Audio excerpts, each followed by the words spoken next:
Manifest பண்ணுங்கள், manifestation, இதை நான் கிளாஸ் எடுக்கிறேன், மேனிஃபெஸ்டேஷன் டெக்னிக்ஸ், ஈர்ப்பு விதிகள், பணம் சார் ஈர்ப்பு, இப்படி நிறையா கிளாஸ் எடுக்கிறாங்க. ஒரே ஒரு சூட்சும விதியை நீங்கள் இன்னும் புரிஞ்சுக்கல. உங்களுக்கு என்ன வேணுமோ அதை அந்த பிரபஞ்சத்திட்ட கேட்கக்கூடாது, அதை மனசுக்குள்ளே நினைக்கணும். நீங்கள் நினைக்கிறது தான் இந்த பிரபஞ்சத்துக்கு கேட்கும். இந்த பிரபஞ்சத்துக்கு காது இல்லை. இந்த பிரபஞ்சத்துக்கு காது இல்லாதங்காட்டி இந்த வேர்டிங்ஸை அது கேட்க முடியாது. பட் உங்கள் நினைவுகள் அப்படின்னு நம்ம சொல்கிறோம் இல்லையா, ஆக்சுவலி மனசுன்னு இங்கே இருக்கோம். ஆக்சுவலி மனசு இங்கே இருக்குதோ மூளையிலே வச்சுக்குவோம். மனசு நமக்கு இங்கே இருக்குது, மூளையில் தான் நம்ம எல்லாமே சிந்திக்கிறோம். இந்த மூளையில் இந்த நியூரான்ஸ் இருக்குது இல்லையா, நீங்கள் ஒரு சிந்தனையை பற்றி உங்களுடைய எக்ஸ் லவர் இப்போ மனசில் நினச்சிக்கோங்களேன். இப்போ உங்களுக்குள்ள ஒரு புன்முறுவல் வந்துச்சு இல்லையா, அவங்கள பற்றி நினைக்கும் போது இந்த நினைவுகள் இந்த பிரபஞ்சத்துக்கு கடத்தப்படும்.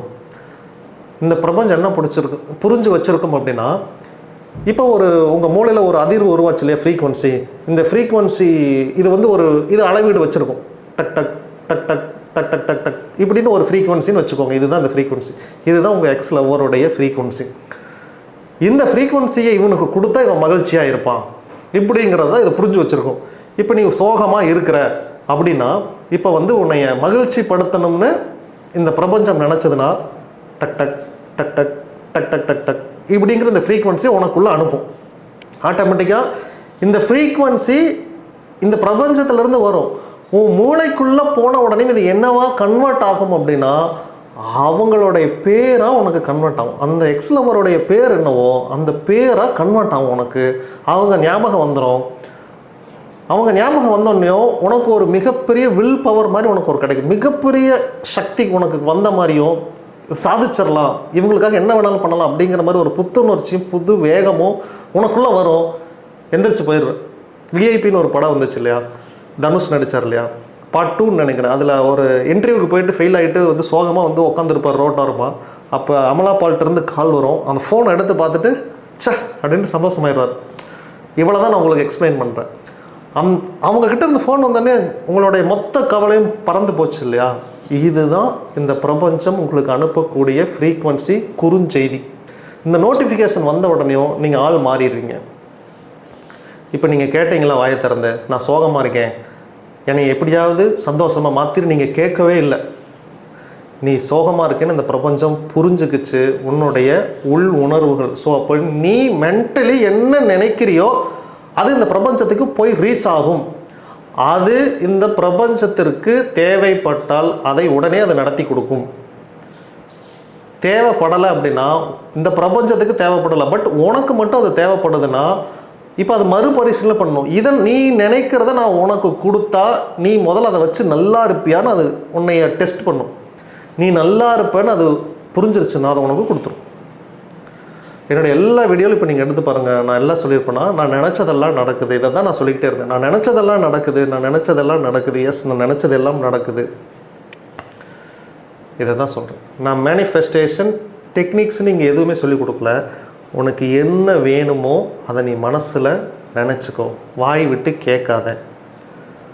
நான் ஒரு பெரிய கோயில் கட்டி இந்த மாதிரி ஒரு வளர்ச்சியில் இருக்கிறேன், இப்படி பக்தர்கள் என்னை பார்க்குறாங்க, ஓகே நான் ரொம்ப சந்தோஷமாக இருக்கேன், எனக்கு பிள்ளை குட்டி சொத்து இதெல்லாம் இப்படி இருக்குது, நம்ம இப்படியெல்லாம் இருக்கோம் அப்படின்னு நான் இதுதான் என்னுடைய எண்ணம். இப்படியெல்லாம் நான் இமேஜினேஷனில் அதை எல்லாமே பில்டு பண்ணி வச்சுட்டேன். நான் சும்மா இருக்கும்போது அந்த நினைவுகளை அசை போடுறேன். அந்த நினைவுகளை அசை போடுங்களேன், அவ்வளோதான். அசை போட்ட உடனேயுமே இந்த பிரபஞ்சம் அது எல்லாத்தையும் எனக்கு அப்படியே உருவாக்கி கொடுத்துட்டே இருக்கும். அவ்வளோதான். மேனிஃபெஸ்டன் அப்படிங்கிறது உங்களுடைய நல்ல நினைவுகளை அசை போடுங்கள், அவ்வளோதான். நான் இப்படி வீடு வச்சுருக்கேன், நான் எனக்கு இந்த மாதிரி ஒரு BMW கார் வாங்கணும், அது ஒரு நேவி கலரில் இருக்கணும், அது செடான் டைப்பில் இருக்கணும், என்ன வேணாலும். இல்லை உங்களுக்கு ஒரு X1 சீரீஸில் வேணும்னா X1 சீரீஸில் ஒரு கார் வேணும், அது XUV டைப்பில் இருக்கணும், அதோட லெதர் ஷீட் கவர் இப்படி இருக்கணும், நேவிக்கு ஒயிட் நல்லா இருக்குமா, ஒயிட் நல்லாயிருக்கும், இன்டீரியர் ப்ரௌன் கலர் பண்ணலாமா. நீங்கள் சும்மா இருக்கிறப்ப இதுதான் பண்ணணும். இப்போ நீங்கள் இப்படி ஒரு நினைவுகளை உருவாக்குனீங்க இல்லையா, இந்த நினைவுகள் உங்களுக்கு நிஜமாக நடக்கும். அப்படியே இதுக்கு எதிர்மறையாக சிந்திப்போமா, போச்சு நாளைக்கு காலையில் அவன் வந்துடுவான், வந்தானா அவன் இப்படி போச்சு கேட்பான், போச்சு இப்படியெல்லாம் நடக்க போகுது, ஐயோ கடவுளே அப்படின்னு இதை நீ உருவாக்கிட்டே இல்லையா, இது உனக்கு நாளை காலையில் நடக்கும். இப்போ புரிஞ்சிச்சு அந்த ரெண்டுக்கும் வித்தியாசம்.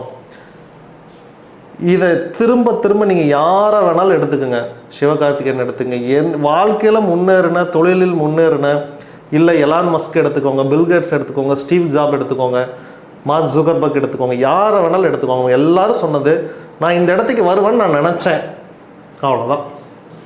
நினச்சேன், எனக்கு நினச்ச ஃபஸ்ட்டு பாயிண்ட், அதற்காக உழைச்ச செகண்ட் பாயிண்ட் தான்.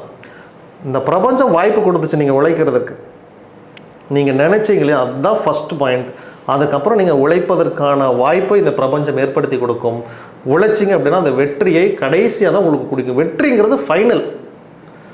First process is your thinking, அவ்வளோதான். நீங்கள் மென்டலி இதை நீங்கள் திங்க் பண்ணி இதை செட் பண்ணிட்டீங்க அப்படின்னா எல்லாமே ரெடி. அப்படி நினைக்கிறேன், ஆனால் என்னால் அதை பண்ண முடியல. அப்போ என்ன உனக்கு அங்கே தடையாக இருக்குது அப்படின்னா உன்னுடைய பாஸ்ட் மெமரிஸ். அந்த பாஸ்ட் மெமரிஸை எரேஸ் பண்ணுங்கள். என்னவாவது பண்ணி எரேஸ் பண்ணிடு. ஒன்று வெளியே போ, ஊட்டி கொடைக்கானல் எங்கே போனால் நீ ஜாலியாக இருப்பியோ அங்கே மூணாறு எங்கே வேணாலும் போ, ஜாலியாக இரு. ஜாலியாக இருந்துட்டு அந்த இடத்துக்கு இருந்து உனக்கு வேணுங்கிறத மேனிஃபெஸ்ட் பண்ணு. புரிஞ்சுதா? இல்லை நான் எங்கள் அம்மா வீட்டுக்கு போனால் சந்தோஷமாக இருப்பேன், அங்கே போயிரு, அங்கேருந்து மேனிஃபெஸ்ட் பண்ணு. நான் என் ஃப்ரெண்ட்ஸோடு இருந்தால் ஜாலியாக இருப்பேன், ஒரு 2 மணி நேரம் உன் ஃப்ரெண்ட்ஸோட ஜாலியாக இருந்துட்டு உட்காந்து அப்போ மேனிஃபெஸ்ட் பண்ணு. அந்த பழைய நினைவுகளெல்லாம் அழிச்சிட்டு புது நினைவுகளை உருவாக்கி வச்சுட்டு டெய்லி அதையவே அசை போடணும் உங்கள் நினைவுகள். அவ்வளோதான். இதை நீங்கள் செய்யும்போது உங்களுடைய மொத்த வாழ்க்கையும் மாறும். நீ என்ன ஆகணும்னு ஆசைப்படுறியோ அதுவாகவே நீ ஆகிட்டன்னு நம்பு, அதுவாகவே நீ ஆயிடுவ. கீதை. அவ்வளோதான். கேளகிர் சித்தர் நமோ நம.